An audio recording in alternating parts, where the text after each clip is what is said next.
If you ever wanted to know where Minecraft ends and insanity begins, well, you're in the right place. Welcome to the way that I play Minecraft. But what is Minecraft? An exploration and creative building game? A tool for your imagination? A means for you to express yourself on a digital canvas? Well, all of these things are true. The possibilities that Minecraft allows for are, well, endless. If you can imagine it, you can certainly make it a reality. But is there really an intended way to enjoy Minecraft? Well, my answer is no. Minecraft can be enjoyed however you please. And today, I want to take you on a journey that lies beyond what you may have ever imagined Minecraft was capable of. Today, we are going to push Minecraft to its absolute limits. Today, we are going to break Minecraft. For the beginning of this panel, I'm going to start slow with some more basic ideas of breaking the game, and then progress gradually towards a deeper and deeper level of insanity. Welcome to my Breaking Minecraft panel for MINECON Earth 2018. Let's get started.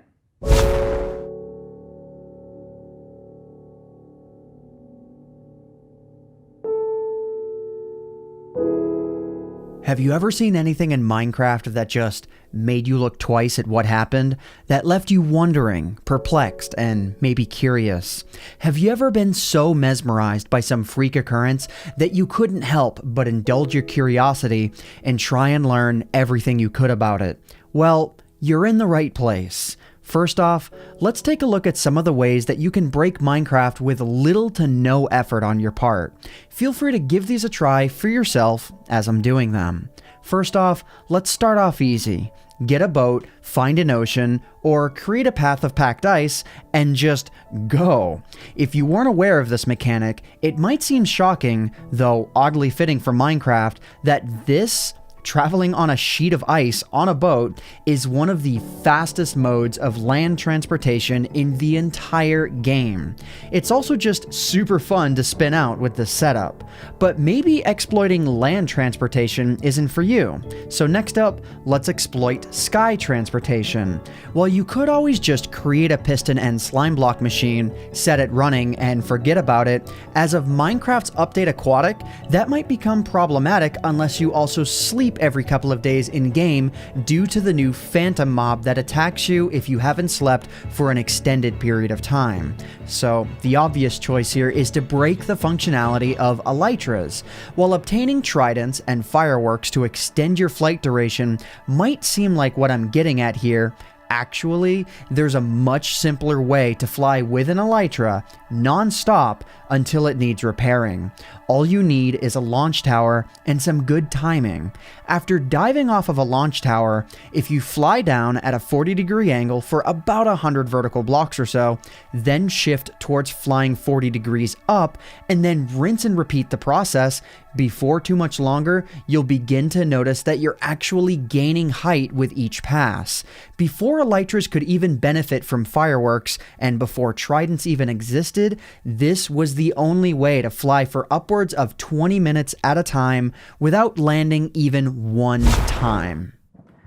Now, those are rather easy ways to exploit Minecraft with what some might consider to be intended mechanics and some might consider to be unintended mechanics. When I'm exploring the limits of Minecraft, I like to start simple and then work my way out from there. Minecraft is a sandbox game with seemingly no built-in limits at all.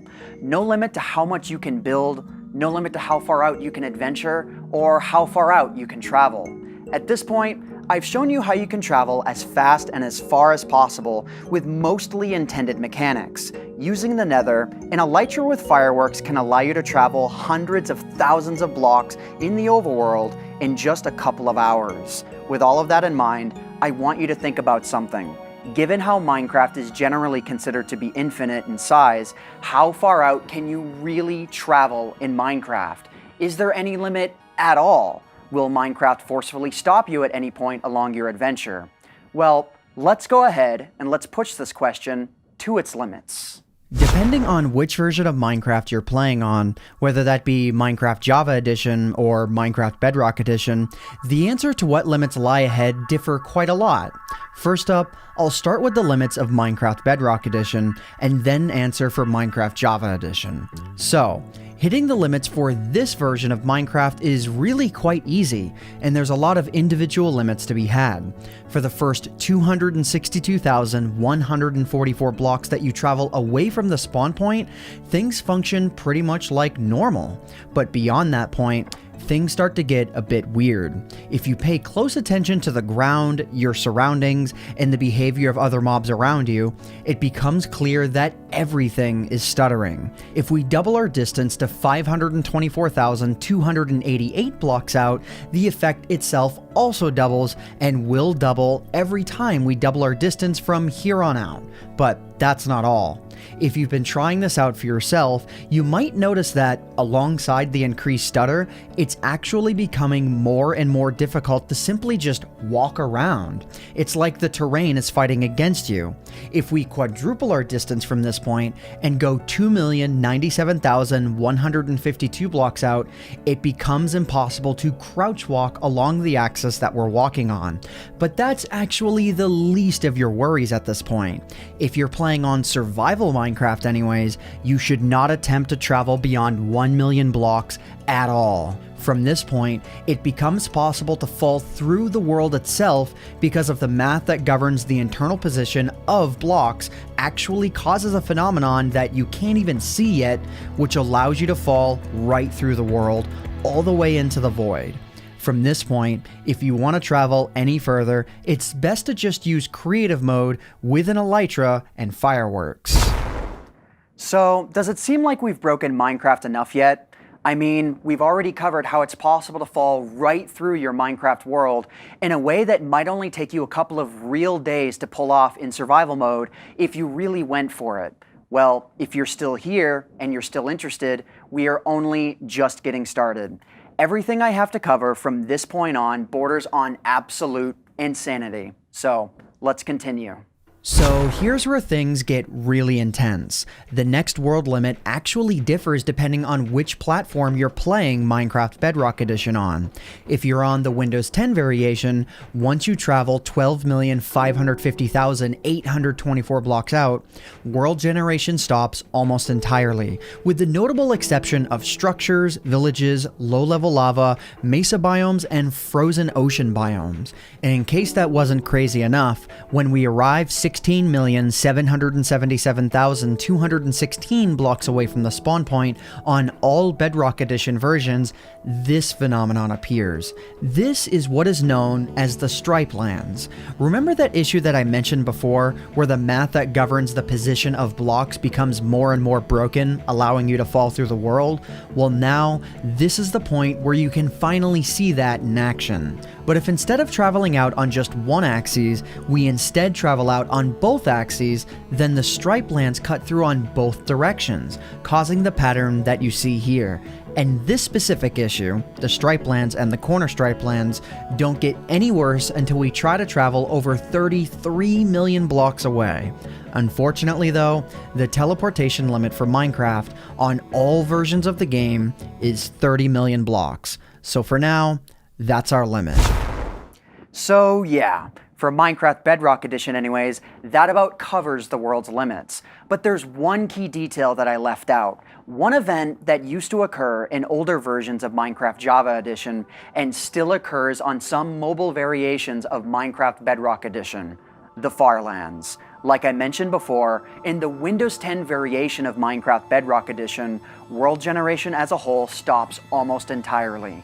Before I get into what the Farlands looks like and how they operate, I just want to say that the Farlands are the reason why I got into breaking Minecraft in the first place. Back when commands in Minecraft still required mods, I thought to myself, how infinite is Minecraft? People like to say that the game was infinite in size, and given that Minecraft Java Edition didn't have a creative mode at the time, it certainly felt infinite. But as time passed, Minecraft's limits have become more and more understood. I wouldn't be here today if Minecraft didn't have these functional limitations. For me anyways, limitations such as this one make the game truly limitless.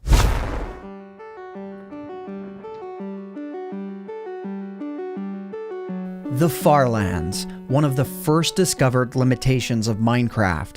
The very first version of Minecraft, Minecraft Pre-Classic 0.0.9a, was released on May 16, 2009. Minecraft InfDev, the very first version to have a boundless world, was released 287 days later on February 27, 2010. Which means for 8 years, and the majority of Minecraft's existence, the Farlands have existed within Minecraft. It means that for 8 years, people have been pushing the limitations of Minecraft in one form or another. So, 12,550,824 blocks out might be where world generation ends for the Windows 10 variation of Minecraft Bedrock Edition, but on mobile variations of the game, and as well older versions of Minecraft Java Edition, the Farlands appear. Without going into too many details, the noise map that draws the world's terrain ticks up by 171.103 for every in-game block away from the center of the world. When you take these coordinates and multiply them by that number, we get 2,147,483,647. If you enjoy breaking games as much as I do, this number might seem familiar, and it's called the 32-bit integer limit. I'll be talking about that number more and more as this panel continues. So, the Farlands generate when the math that governs terrain generation breaks down entirely. The immense corridors that appear in front of us seem like they'll go on forever, but actually, in the Bedrock Edition anyways, they actually don't. For whatever reason, these Farlands begin to break down after only about 12,000 blocks or so, and after just under another 200,000 blocks beyond that, they disappear entirely. If we travel to the point in the Bedrock Edition overworld where one edge of the Farlands appear and another edge of the Farlands appear, we get this. I've got nothing. I cannot explain why this is happening. And you know, sometimes that happens. I may not understand every single glitch and problem that I come across in Minecraft, but at the very least, I'm always fascinated by them. So, as far as the Farlands are concerned, for Minecraft Bedrock Edition, that's about all that there is to cover. But you know what? I'm not going to break away from the Farlands that quickly. Instead, I'm going to take a step back. For the remainder of this panel, I'll be primarily focusing on Minecraft Java Edition, given the fact that it's much easier to tinker with, modify, and break. So now that we've looked at the Farlands in Minecraft Bedrock Edition, next up, we're going to check out how they used to behave in older variations of Minecraft Java Edition. The Farlands themselves still appear 12,550,824 blocks away from the spawn point, and they appear for the same reason that I explained earlier. But beyond that is where this story gets really unique. Now we're playing Minecraft Java Edition Beta 1.7, and from where I stand, pretty much everything looks exactly the same as before, but I can assure you that the similarities are merely surface level. Yeah, these are the corner Farlands. They're made up of a couple different layers of what looks like somewhat normal terrain. When I first saw the corner Farlands way back in April of 2011, this is not what I expected. I expected some kind of weird mashup of the Farlands just crashing into each other, but that's not what happens. And to add fuel to the fire that is all of this insanity, the terrain around you stops being solid 32 million blocks away from the spawn point, and the Farlands themselves, in this version of the game anyway, do not stop generating until they reach the 32-bit integer limit of blocks away from the spawn point. And for 6 years, that's where I thought the story ended, because if I try to manually travel any further than this, the game just crashes. But about 2 years ago, my entire world got turned upside down. It turns out, using the mod that I'm using to teleport and fly around, you can actually teleport beyond this limit and keep going for a very long time. From this point on, visual terrain generation completely stops. All that's left is the void, you, the sun, and the clouds. And you know what? It wouldn't be Minecraft if even in the face of total destruction, of total chaos, that there still wasn't something that we could break. But this is Minecraft, so of course, when you travel 25.769 billion blocks out, the clouds just give up and disappear. Beyond that, there is nothing else. The final limit of this version of Minecraft lies 34.359 billion blocks away from the spawn. At this point, the world chunks themselves begin trying to overwrite each other, and the game just stops. There's nothing else. You may have noticed that throughout the majority of the previous section, I was indeed playing on Minecraft Beta 1.7, but sometimes the footage itself was far too smooth to actually be footage from Beta 1.7, and as well, the terrain was generating 256 blocks high, when Beta 1.7's height limit is only 128 blocks. So how can that be? Well, while the Farlands exist in every way that I just described in Minecraft Beta 1.7, as you've probably noticed, it's not exactly pleasing to look at considering just how much lag there is. So how did I capture the smooth footage? Well, that's where the beauty of Minecraft Java Edition comes into play. The Farlands can actually be resurrected in modern versions of the game using mods. And for the purposes of this panel, and for being able to get the footage without the stuttering that Minecraft Beta has, I used a mod that brings the Farlands back. At this point, when it comes to traveling around the Minecraft world, that's about all that I have to share. Everything that I just finished showing off could be without mods of any sort. But you know what? Why not try to push the limits of Minecraft far beyond this point? I mean, we just used a mod in order to bring the Farlands back into existence. What else can we do with mods to push the game to the limit? Before I answer that question, I want to provide some context. Before I began breaking Minecraft on a near weekly basis, I had an idea. In modern versions of Minecraft Java Edition, there exists a hard limit to the world itself. 30 million blocks. If you venture out this far, you'll encounter what's known as the world border. If you try to walk past it, you can't. If you try to glitch through it, it won't work. So then I asked myself, can I break this barrier? At first, I tried a lot of simple things, like riding a minecart or a boat off of a massive tower to see if I can get my coordinates to go beyond 30 million, which I couldn't do before. And to my amazement, that actually sort of worked. But if I ventured out too far, I got teleported back. So then, I tried exploiting super flat worlds within Minecraft to generate a world that was made up of nothing but redstone blocks and powered minecart rails. The way I looked at it, because moving in a boat teleported me backwards, if I was in a minecart and was moving towards the world border, and then I ran a command to shrink the world border just as I approached it, that maybe, just maybe, I could keep on going beyond any limit that I've run into thus far.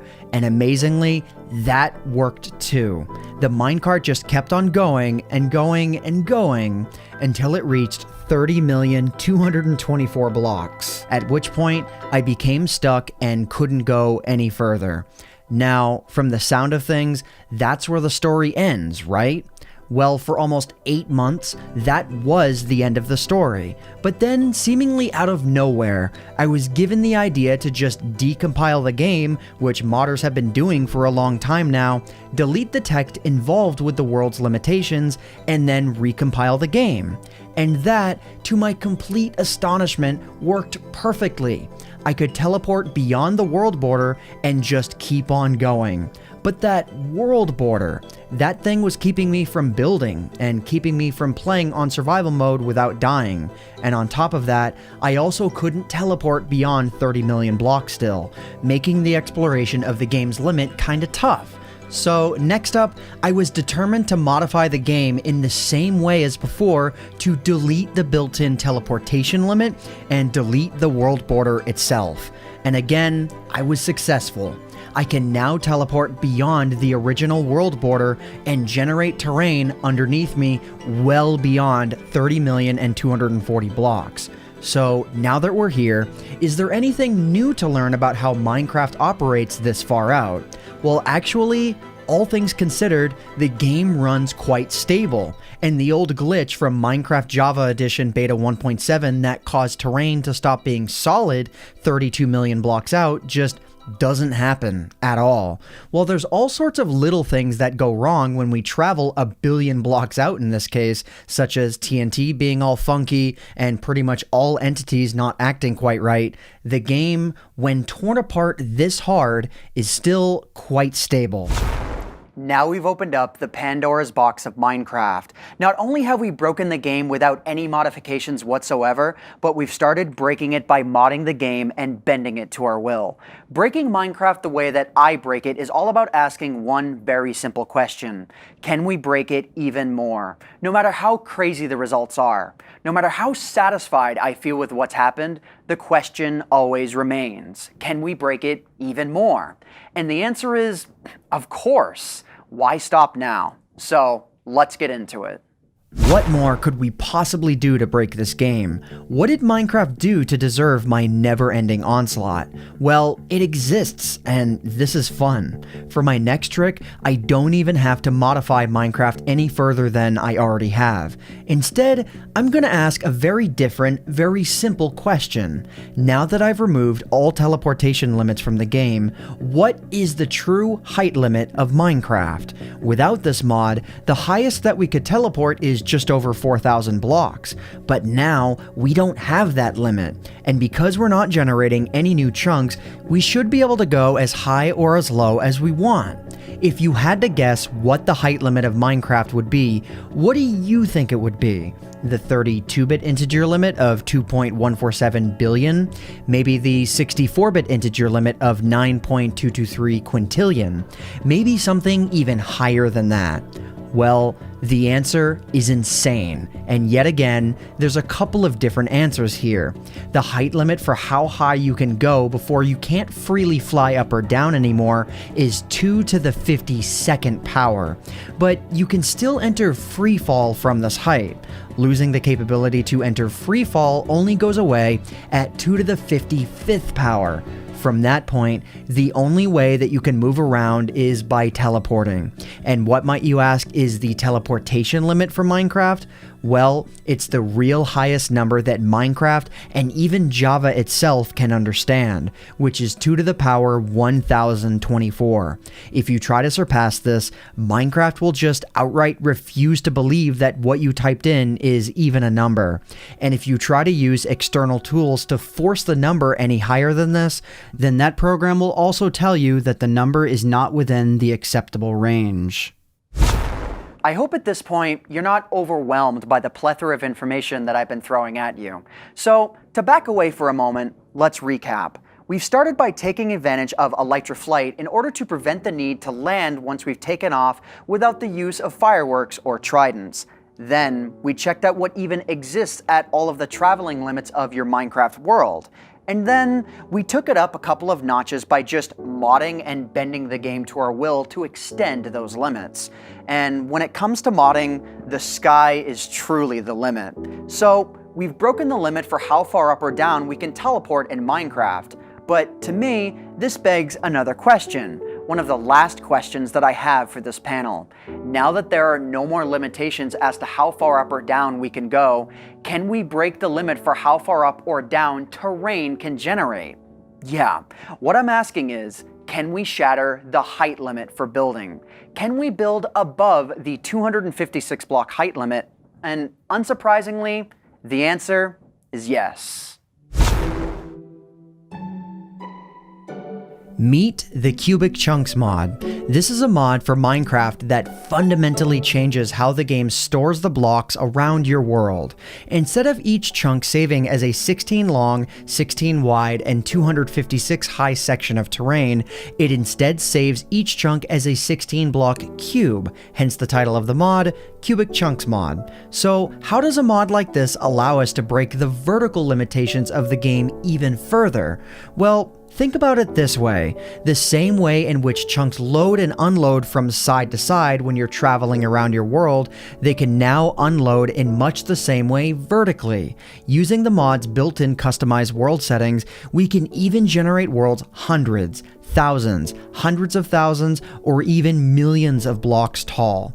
We can also explore a phenomenon that would actually happen in unmodified Minecraft if Minecraft's terrain naturally generated this high or this low.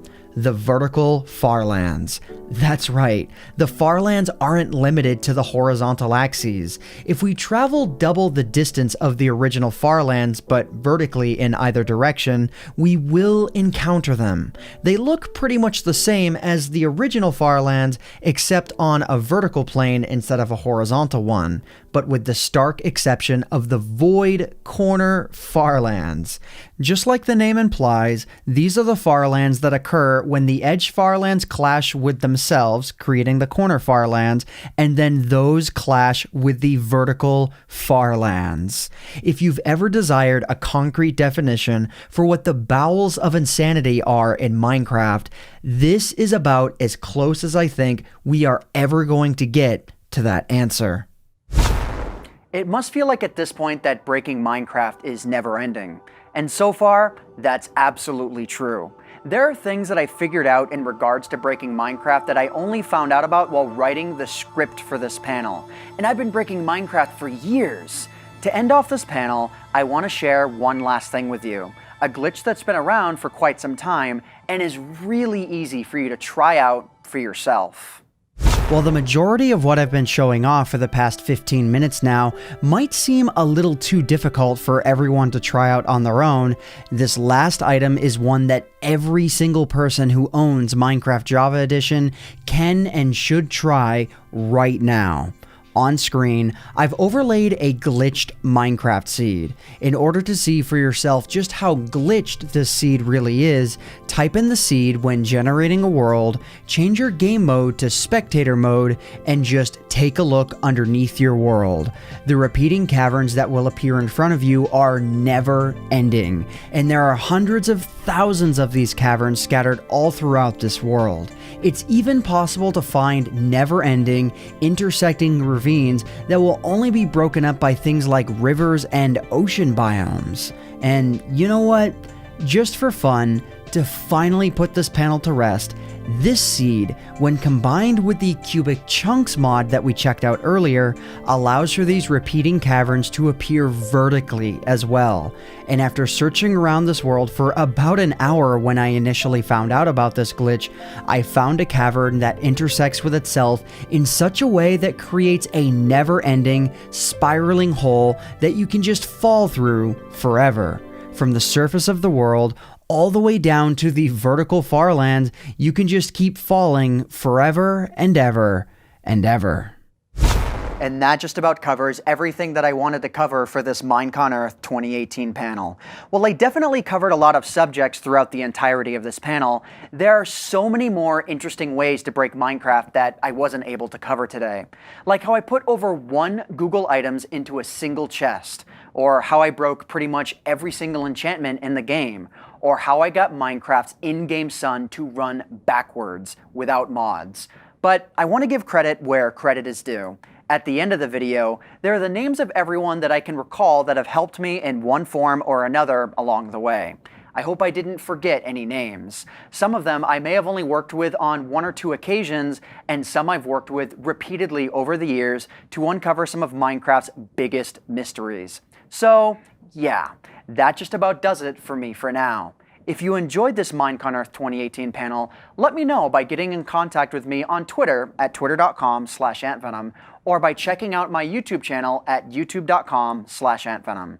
So from this point, all that's left is my customary outro. This has been the Breaking Minecraft panel for MINECON Earth 2018. I hope you all enjoyed. My name is AntVenom, and I bid you all farewell. Thanks so much for watching.